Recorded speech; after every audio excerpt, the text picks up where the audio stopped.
IBM Watson is being used for a lot of these oncology-oriented projects. And the good thing about Watson in that context is it does kind of presume a human asking a question in the first place, and then a human deciding whether to take the answer.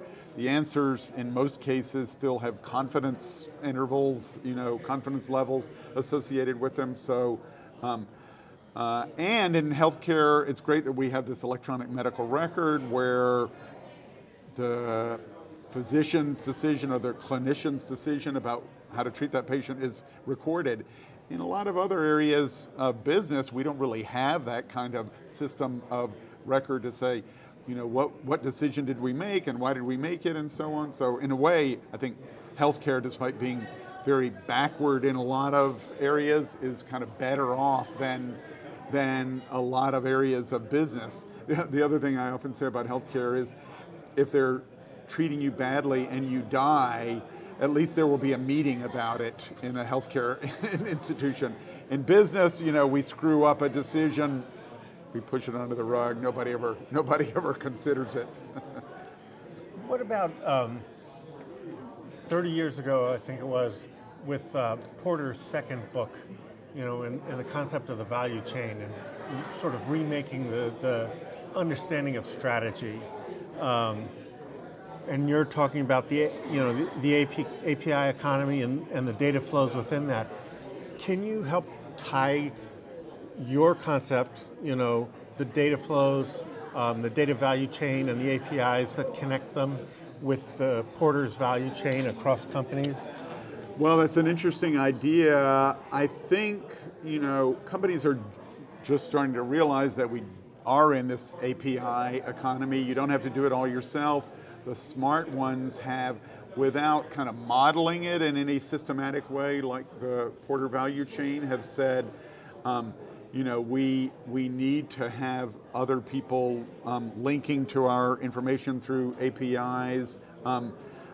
Google is fairly smart, I think, in saying, we'll even allow that for free for a while, and if it looks like there's money to be made, then we'll start charging for access to those APIs. So, building the access and then thinking about the revenue from it is one of the new principles of this approach. But I haven't seen it. I think it would be a great idea for a paper to say, how do we translate the sort of value chain ideas of Michael Porter, which were, 30 years ago, into something for the API-oriented world that we live in today. Would you think that might be appropriate for the sort of platform economics model of thinking that's emerging? That's an interesting question. I mean, the platform people are quite interested in inter-organizational connections. I don't hear them as talking as much about, the new rules of the API economy. It's more about how do two-sided and multi-sided platforms work and so on. Michael Porter was a sort of industrial economist. A lot of those platform people are economists, so from that sense, it's the same kind of overall thinking, but lots of opportunity there to exploit, I think. All right, so Tom, I want to bring it back to kind of the chief data officer, one of the main themes of the symposium here. I really liked you talked about kind of there needs to be a balance of offense and defense, because so much, at least in the last couple of years as we've been covering this, governance seems to be kind of a central piece of it. But it's such an exciting subject, governance. Yeah, it's an exciting subject, but you put that purely in defense, and we get excited, the companies that are building new products, either saving or making more money with data. Can you talk a little bit about kind of as you see how the chief data officer needs to be, how that fits into your kind of 4 eras? Yeah. Well, I don't know if I mentioned it in my talk, but I went back and confirmed my suspicion that Osama Fayyad was the world's first chief data officer at Yahoo, and I looked at what Osama did at Yahoo, and it was very much data product and offense oriented. He established Yahoo Research Labs.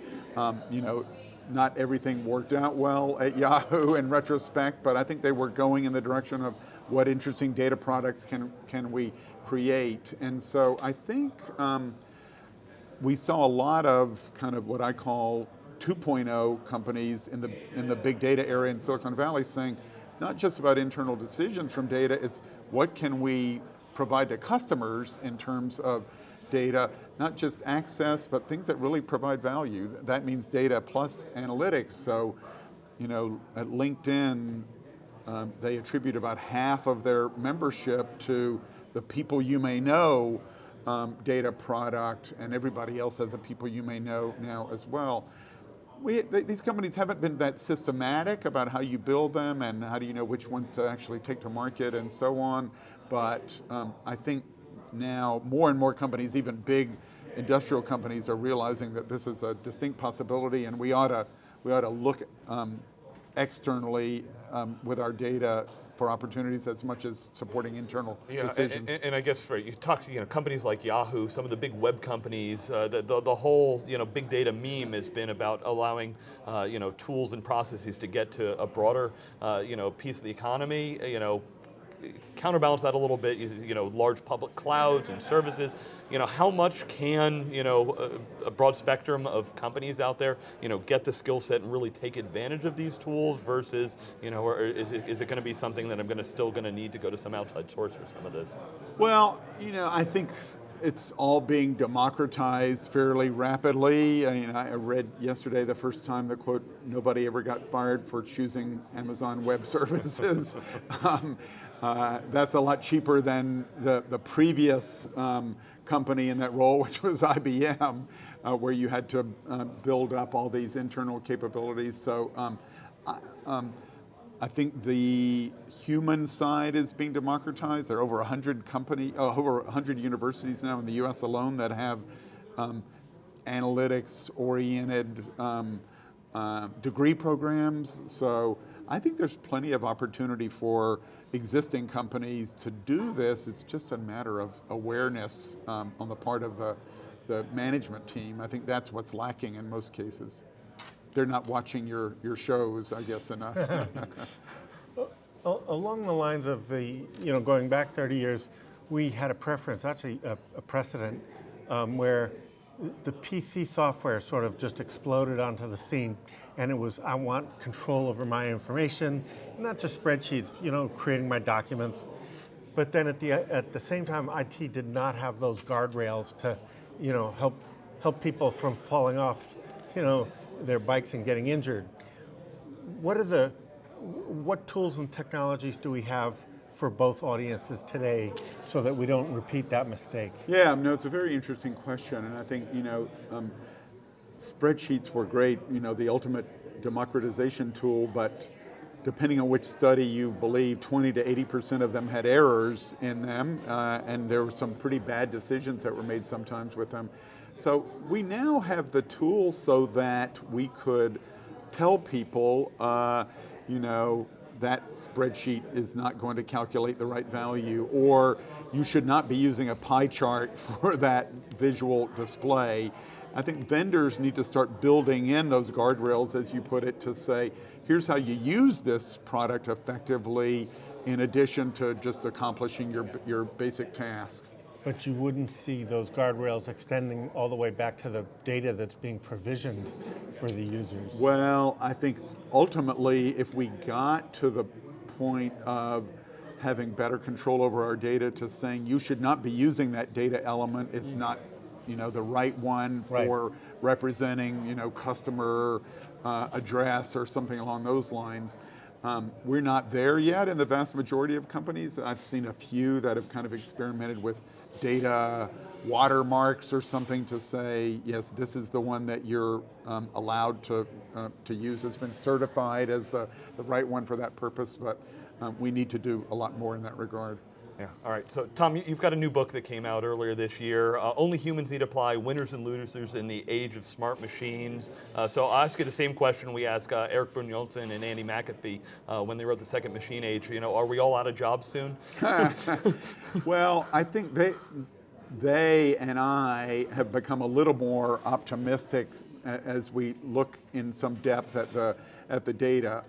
One, there are a lot of jobs involving working with these technologies, and You know, it's just somebody was telling me the other day that I was doing a radio interview for my book, and the guy I was talking to said, you know, I've made a big transition into podcasting. He said, but the vast majority of people in radio have not been able to make that transition. So if you're willing to kind of go with the flow, learn about new technologies, how they work, I think there are plenty of opportunities. The other thing to think about is that these transitions tend to be rather slow. I mean, we had about, in the United States in 1980, about 500,000 bank tellers. Since then, we've had ATMs, online banking, et cetera. Guess how many bank tellers we have in 2016? About 500,000. It's rather shocking, I think. I don't know exactly what they're all doing, but we're pretty slow in making these transitions. So I think those of us sitting here today or even watching are probably okay. We'll see some job loss on the margins, but anybody who's willing to keep up with new technologies and add value to the smart machines that come into the workplace, I think is likely to be okay. Okay. Do you have any advice for people that either are or looking at becoming, you know, chief data officers?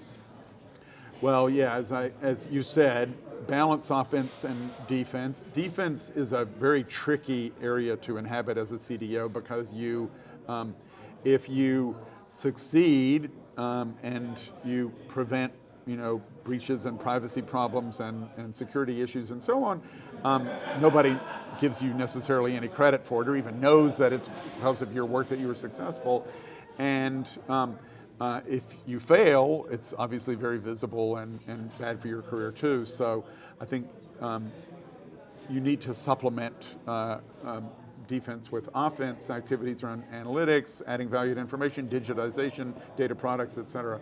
And then I think it's very important that you make nice with all the other data-oriented C-level executives. You know, you may not